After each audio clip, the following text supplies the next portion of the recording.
Hello and welcome to the Main Cave.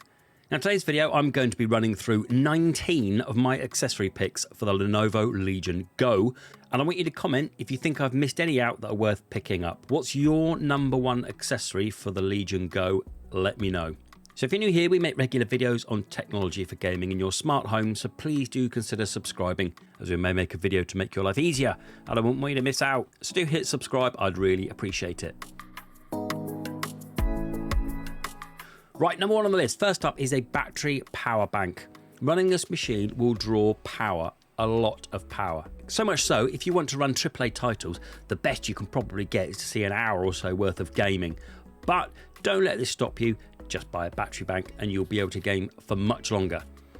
The one I've gone for is this, the Baseus 30,000 mAh 65 watt brick. When I'm choosing a power bank, I look for three things: capacity, power and physical size. For the best charging experience on the go, make sure your power bank outputs at least 65 watts, which this one does.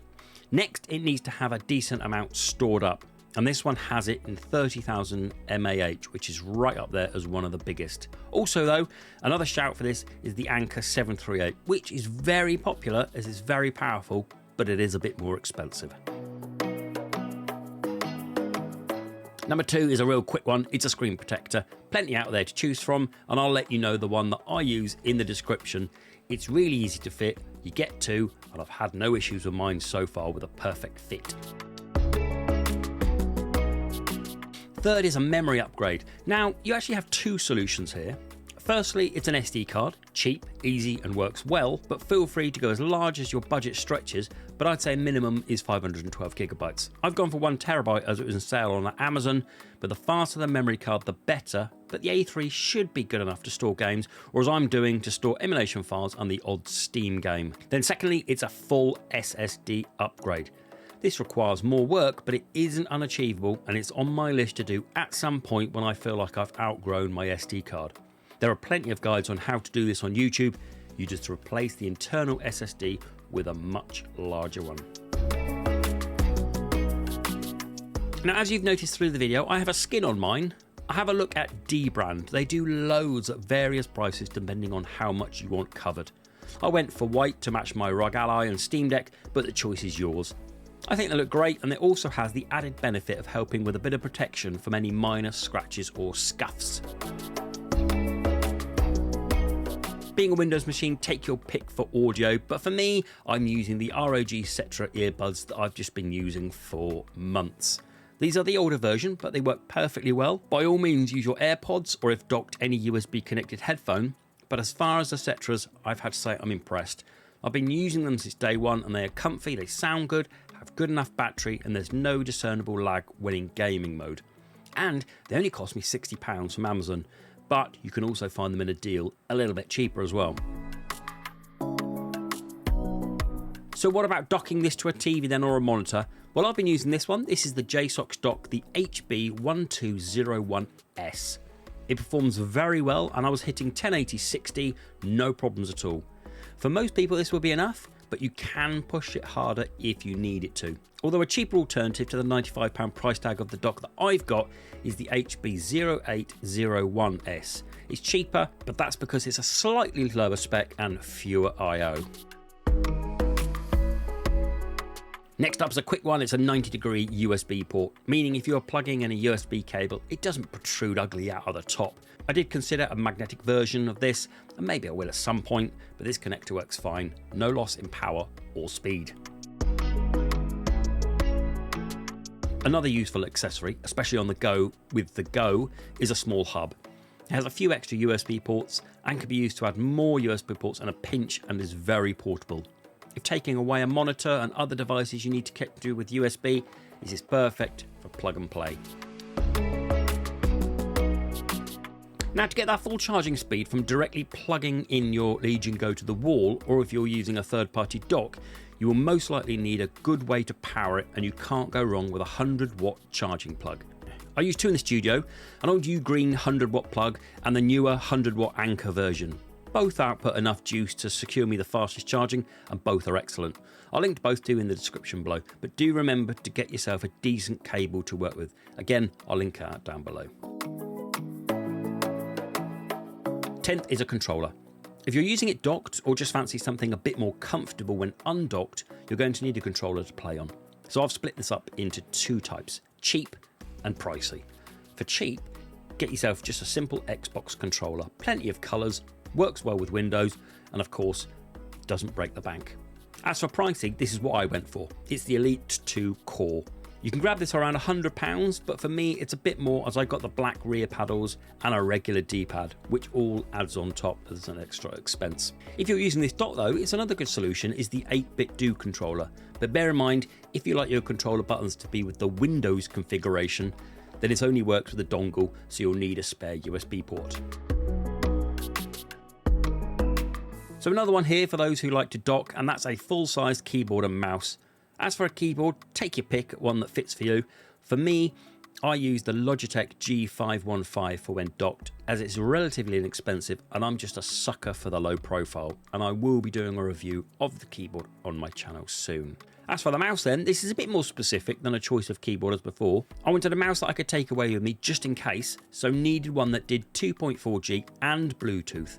2.4 when docked, and Bluetooth if I ever needed to go out and about.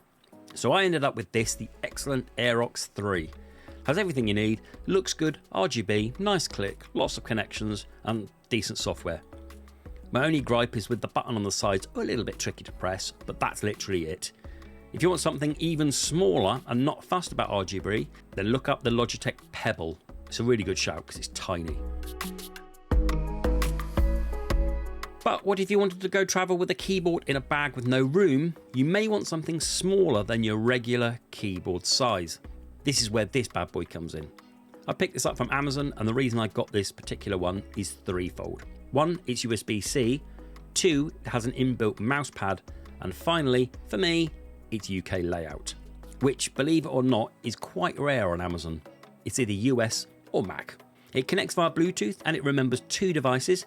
The battery isn't recorded in the listing, only that on standby it lasts for 200. Having said that, it's lasted me a while of regular use, and I've only charged it once, the day I got it. The beauty of this is it folds up to the size of around 2 centimeters thick, it feels solid, and for the size gives a decent typing experience. The mousepad is a bonus and works well enough for simple navigation. It cost me 30 quid, and I think you need to consider that whether you actually need this before buying, because there's a few things that may put you off, such as the buttons around the folds are of different sizes. Not really an issue as it's a smaller keyboard with folds, it just takes some time to get used to. And also, it doesn't stay flat when unfolded, being a bit wobbly, but it's a travel keyboard, and for taking out to use when needed, it's fine. Just don't game on it. Next up is something I've relied on a lot recently as I've been travelling around, and that is a travel bag. This one I've been using with my Steam Deck and it fits the Go perfectly. It's called the Arcos from TomToc, who make a bunch of really good quality bags and cases for all types of gadgets, and the quality of this is no different. It's superbly made with their self-styled W-styled foam interior protecting the Go and the thumbsticks. There's also enough room to take away a charger, a few cables, power bank, your phone and any other item you may need. It's a decent size and it has an attached carry handle, shoulder strap, has a weatherproof exterior and plush thick foam inside. It's really well worth a look at if you plan on a trip away and need something to carry your Go and other bits in. Now what about some thumbstick grips? Well, these particular ones come in a pack of 20, 10 black, 8 white and 2 blue, and then the ring on the black and the white also comes in a few colours. I went for white and black, and these ones actually glow in the dark and look good, plus it gives the stick a bit more grippiness, it's comfortable and the fit is spot on. Now how about a set of these silicone thumbstick protectors? An acquired taste, I appreciate that, but they prevent the wear on the inside of the thumbstick. I have them on every single controller I own, and although they do help, they do feel a bit of friction when turning, so completely understand if it's not for you. But for 7 quid for a set of 10, it isn't going to break the bank if you decide you don't like them. The screen on the Go is excellent, and the size almost eliminates the need for a portable monitor. But I've reviewed this on the channel and I still use it. It gets its power from the Go, but if you plug it in, will also charge the Go at the same time, so you can literally use this with one cable. It's bright, large, speakers are decent enough for the size, and overall it's a pleasure to use out and about when taking the Go away with me to a hotel.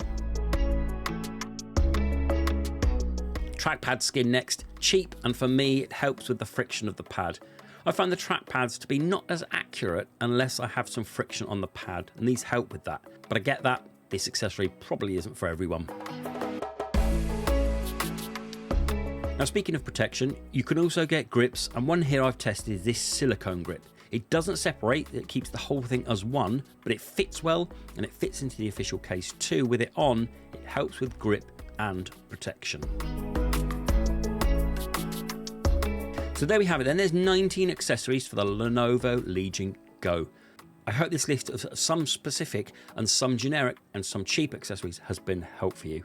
Is there anything in your bag that you found that fits perfect? A case, a cable, anything? Let me know. That's everything. Please like and subscribe. Until the next video. Bye bye.